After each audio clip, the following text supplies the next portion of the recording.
Yes, and good morning, everyone. Hey, thanks for being here today. Late last night, I got back from Cape Cod, where I've been going with my siblings to pack up my mom's house. She's been moved to assisted living. But way back in 2015 in August, I had been to my mom and dad's house. Dad was alive then. And I went out for a run in the preserve in a place called Indian Lands Preserve, which is ironic because it's a very small preserve where the only honoring to the people who used to live there is the name. Turns out that the real estate agent that we're using, her family has been on the Cape for 1,000+ years, and that's where her family used to live, right there in the neighborhood.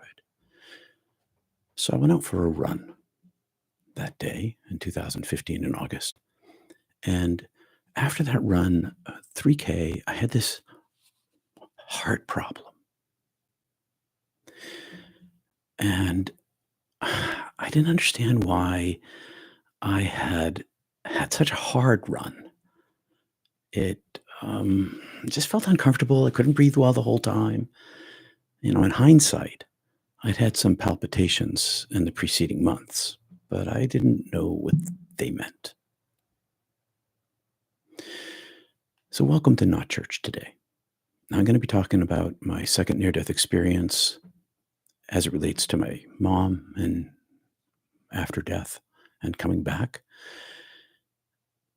And I'm doing this because I was down in the Cape again, packing up, and I thought, what am I going to do? How am I going to write something this week? I couldn't write anything this week. So I decided that this event today will be the first time ever that I've ever told it just in one single video. I've told it other times in portions of it and some other videos, interviews that are an hour and 2 hours, hour and a half long, kind of packed in there somewhere. So I thought I would tell it today.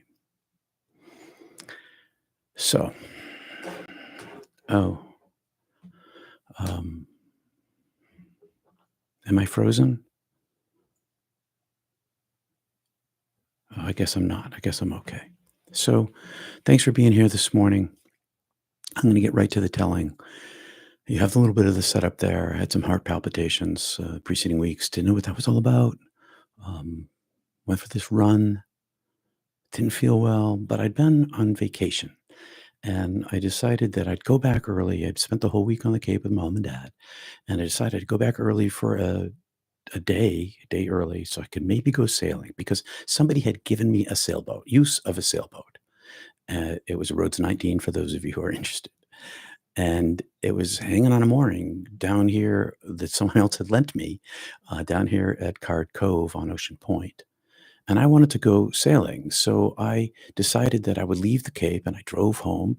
And the next morning it must have been a Saturday. And I woke up in the morning and I got all my gear together and I was going to go out on this solo sail, which I sail by myself. I used to sail by myself all the time because, wind and weather. For that, what that means is when the wind is good and the weather's right and you have the time, you go. So it's kind of like surfing that way. So I got down to the point and it was so foggy that I couldn't even see the boat on the mooring. So foggy, couldn't even see it. So I was like, oh my gosh, I've got a couple extra hours and I'll be having my granddaughter in the afternoon, which is great, but I needed to like do something for fun for myself. So I decided, I know, I'm going to go to the yoga studio. So I drove by my house. I grabbed my yoga stuff. I changed my clothes. I grabbed my mat. I drive into town. I get to the yoga studio. I'm the last person coming in. Class has already started. And the place is packed. There's nowhere for me to go. Every space is taken. But the teacher, she's a friend of mine. And I say, hey, can I? And she's like, set up in the doorway. So there's a door jam. I'm in the door jam. I'm in the door jam. My mat's into the room. My feet are out in the hallway. And I begin my yoga. And it's an August day, as I mentioned. So it's kind of hot out.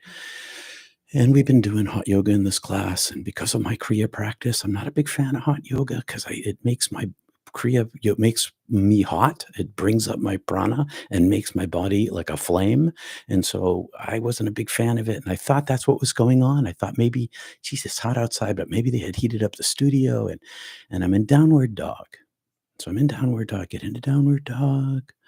Work your dog out. And I started getting really hot. And I thought, why? It's August. Okay. Is the place been heated?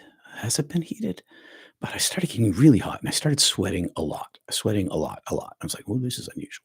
So I decided to go into Shavasana. I lay down on my back. I put my toes up. I spread my heels apart.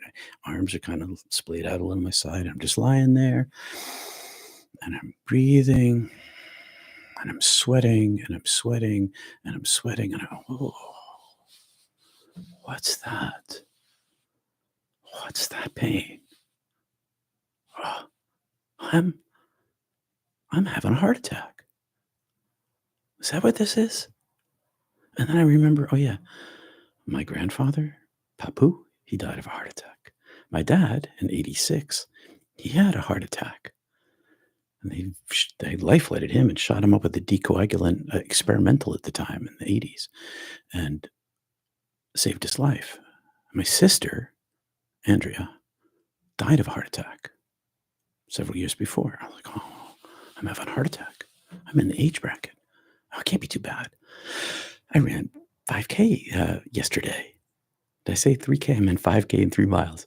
I ran 5K yesterday. And I thought, okay, I'm going to go outside. So I go outside and I lie down in the grass. And the grass is cut and it's a nice, nice, nice lawn. And there's dew on the lawn. I'm in the shade of the building. The sun's coming up and it's beautiful out.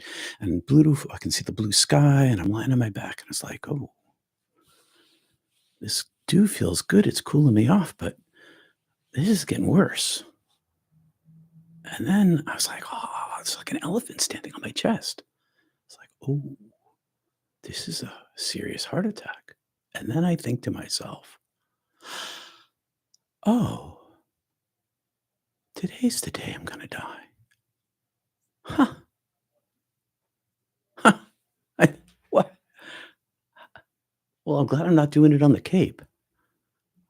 Glad I'm not doing this in front of my parents. But I was pretty happy. I was like feeling good that my death day had come. I didn't know it. I thought to myself, well, I didn't know that I was going to die today when I woke up. But today's my day. I've been waiting for this day since 1980. I've been waiting for this day since 1980. I've been praying for this day since 1980 on a daily basis. Doing my meditation, doing my Kriya practice, always this little prayer in some form or another. Take me home today. Today's a good day to die. Let me go today. And today was my day. It's like, oh, and then I started thinking about my family. It's like, my wife, my son, my daughter, my granddaughter. I should at least try, I thought to myself. I should at least try to stay alive. I should at least try. So I tried to sit up, but I couldn't sit up. I couldn't get past, I couldn't like, whoa, like Ganesh doing tree pose on my heart. Whoa. I was pinned to the ground with the pain. And I thought, oh, this is getting really worse. And I closed my eyes and I began to meditate in order to control my pain. I couldn't get up. I couldn't go anywhere. I decided to control my pain. So I began to breathe into my heart. Not my heart chakra, but this other chakra over here that's on a separate channel that I've been practicing, well, for years. So I breathe right in. It's easy to find though when when the muscle hurts, it's easy to look at the muscle. So I wasn't like aiming at this little spot, even though I'd been practicing there. I was putting all of my mind right into the place of the pain. And suddenly there's the yoga teacher. I don't know how long I was managing my pain with my breath and my mental focus, but I hear a voice. Peter, are you okay? No, I'm not okay. I'm having a heart attack. Oh, but look at you, you're Mr. Fitness, yoga and running." And I'm like, "No, no, I'm actually now beginning to die. I can feel this. I can feel the death coming." And I didn't want to like scare everybody, but I need help. Can you go in and get my neighbor, summer neighbor, whose daughter was in the class too? Can you get my summer neighbor? Told her her name, and maybe she can drive me. I know you can't leave the class, but maybe she can drive me to the urgent care center. So she goes in, she gets her friend. Oh, I forgot to say that she said before I went, I sent her off for my friend. I said, she said, "Should I call the ambulance?" And I said, "No, they're too far away. Is all the way up in the middle of the town, you know, 2 miles away, and all the people who work on the ambulance crew have to come from all over the place because 'cause they're volunteers. So, by the time they get here, it's gonna be probably too late," I thought. So, "Go could you get my friend?" So my friend comes out and I convince her that I'm having a heart attack. I had to do all this convincing and I get carried over to the car, like shoulder on shoulder, the yoga teacher, my friend, my neighbor. She's a neighbor. I did her wedding. I should clarify that. I did her wedding. Been involved in their family. So they carry me over to the car and I get in the car and I call the urgent care center on the way. I was like, "Hey, Peter Panagore here. I'm on the way to about a mile away and I'm having a pretty big heart attack. Feels like a big heart attack." And the doc says, "Oh, so hey," I actually got put through to the doc. So I get to the doc and I say the same thing. And the doc says, "Well, you should just go up to the hospital upriver.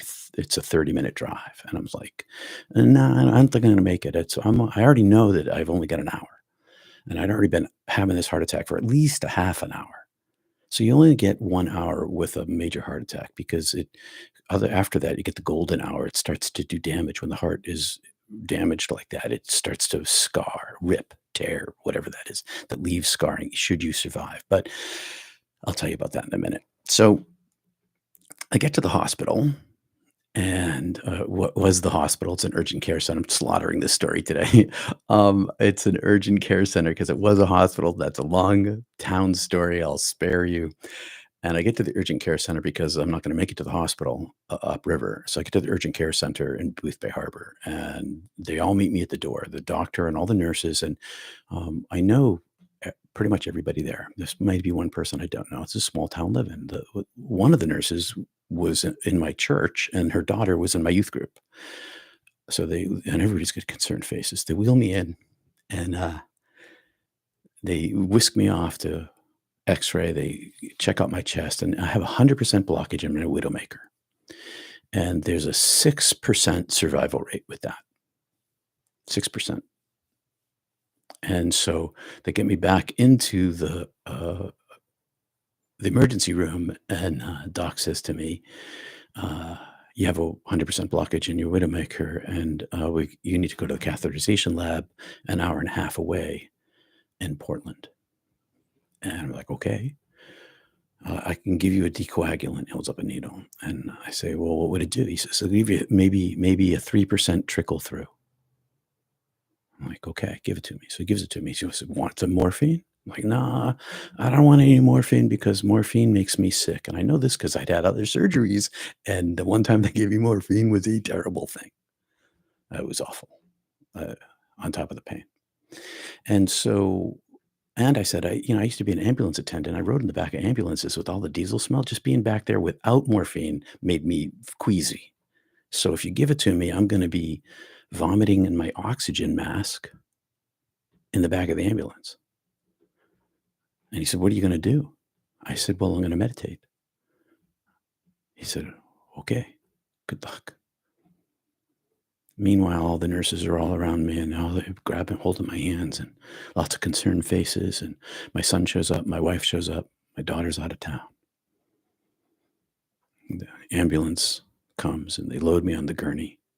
And as they're strapping me in, my son comes over to me and he leans into me really, really close. And he looks me in the eyes and he says, "I love you, Dad." And I can see his anguish. I can feel his anguish, his surprise, his shock.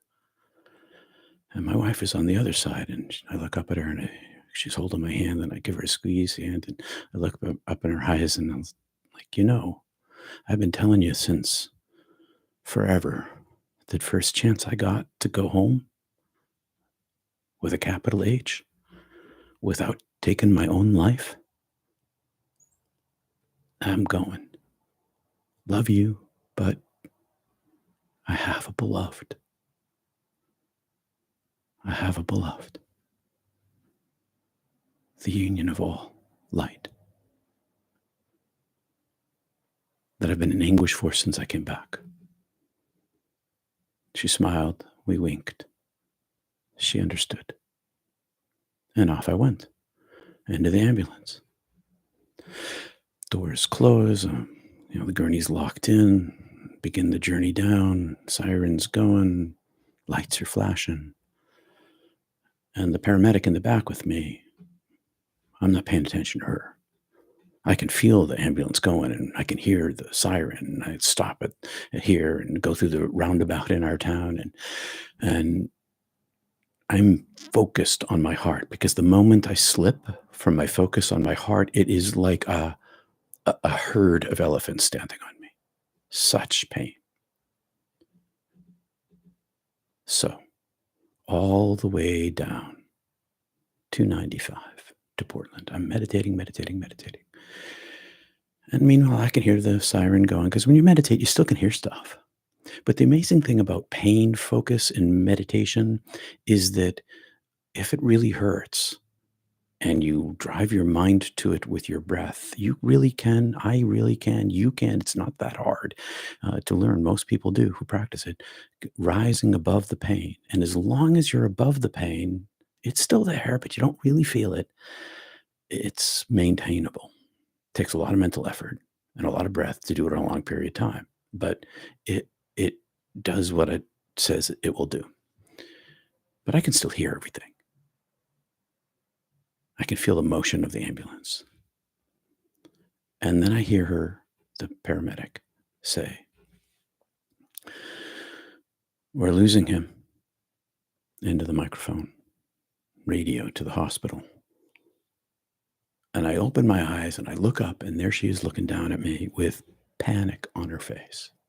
But the professional, well, that's an exaggeration, because she didn't panic, okay? She didn't panic. She did the opposite, that her face looked panicked, like to me. I was like, she's like, this guy's gonna die. But she didn't panic. She dropped in her professional face. She was totally excellent at what she did. As soon as she saw my eyes open, right to professional face, right back to treatment protocols. But me, I was in pain. As soon as I broke my concentration, my pain erupted. So I dove back inside myself. And here begins my NDE. I dove back inside myself. Back into my meditation was my intent. But that's not what happened. What happened was that I entered into a space above my own interior. So imagine like I,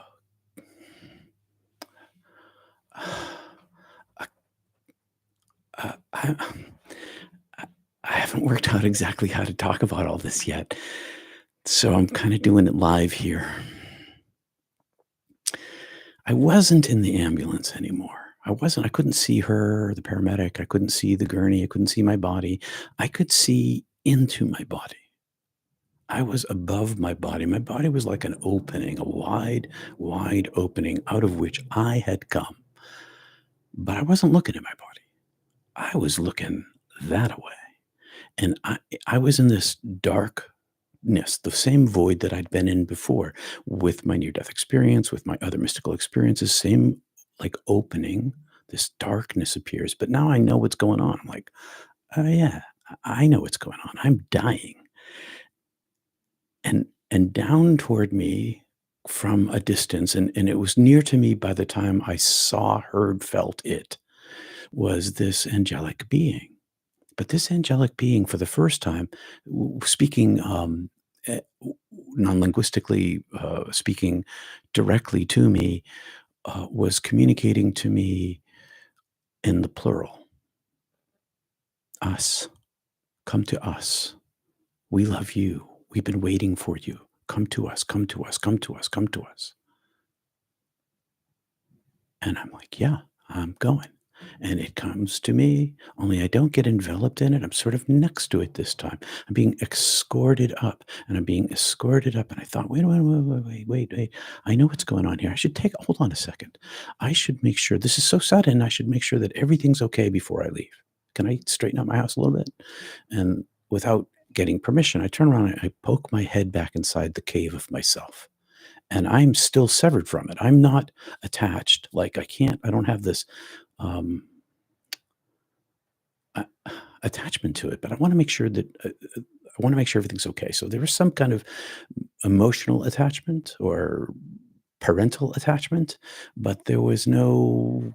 I wasn't connected to the cave. I was like floating inside of it, and so I'm floating inside of it, and I'm like a dark shade when I'm inside of it. When I'm outside of it, I'm like a light being, but I'm kind of mm, able to see what's going on. So I'm looking around on the inside and I see my son's face and he leans into me and I see this anguish in his face. And I'm like, oh, he's not ready yet. And then I look at and I see my daughter and the granddaughter, and I think, oh, they're not ready yet either. And so I pull back out, and this angelic being had retreated from me, like politely turning aside so as not to overhear. Crazy, but that's what happened. And as I came out, I came rushing down again with the same, here we are, here we are, here we are. Come to us, come to us, come to us. We love you, we love you, we love you. Come home, come home, come home. And I'm like, hey, well, in timelessness, if it's all the same to you, I need to go back. So I turn around and I go back because I can see that my kids and my granddaughter's not ready. Because I saw my granddaughter's life. I saw her life with me as her grandfather and without me as her grandfather. There'd been a separation. And I thought that she needed a parental figure, a male parental figure. And I'm never going to be as her dad, but I'm going to be a granddad, is what I thought. She was only a year old at the time, not even. So we're running out of time. And I didn't realize it was going to take me so long to say this.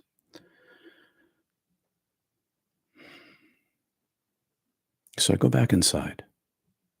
And next thing I know, I'm managing my pain again. And we're at the hospital. And I'm being wheeled out. And they give me a catheterization and a stent. And ream me out, and I'll skip all that part of the story. I want to tell the whole thing, but I guess it's going to take a lot longer than I thought I was going to. Long story short, I came back an entirely different person again. The reason why I'm doing what I'm doing now is because when I came back this time, my new entirely different person is built upon my previous entirely different person. I realized that my job was to do what I'm doing now. All my life, I kind of put it off. I still lived in the light every job that I ever did. I couldn't ever escape it. But to be blunt and to talk directly about near death experience publicly and to try to maybe teach Kriya to communicate the divine itself, that's why I'm doing what I'm doing. And I need to allot a whole lot more time to tell this whole story, I see. So this is part of it. I didn't get to the whole what happened after, but maybe we can talk about that at Mystic Tea Salon because there's other stuff that happened. But I should go because it's we got 5 minutes to Mystic Tea Salon. I'll see you there. Thank you, Susie. I hope this was helpful to people. I'm always just trying to. Hey, Charles and Bono, um, living for joy. Hello. Say hi to folks before I go.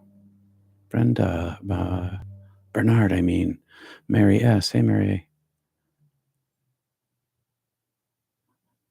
All right. I think I said hi to everybody. All right, XXL. Hey. All right, Wanda. Peace and love. I'll see you in a couple minutes, Mystic Tea Salon. Bye. Peace.